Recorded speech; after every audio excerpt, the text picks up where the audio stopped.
ओर चलते हैं। और गुलाल में कितना माया दुलार है गुरुजी। मैं छत्तीसगढ़ी में रचना सुनाती हूँ आप लोग को।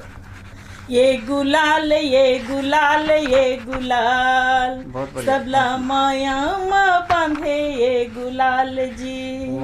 ये गुलाल ये गुलाल ये गुलाल सबला माया में बांधे ये गुलाल जी। ये तिहार ये तिहार ये तिहार आगे होली के हमर तिहार जी। ये तिहार ये तिहार ये तिहार आगे होली के हमर तिहार जी। बहुत बढ़िया बहुत। और सब ब्रह्माल पुआ सबके घर में चूरे है। और सब ब्रह्माल पुआ सबके घर में चूरे है।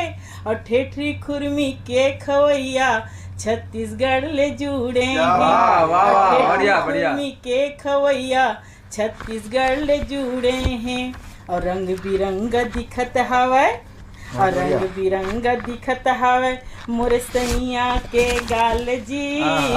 ये गुलाल ये गुलाल ये गुलाल सबला माया में बांधे ये गुलाल जी।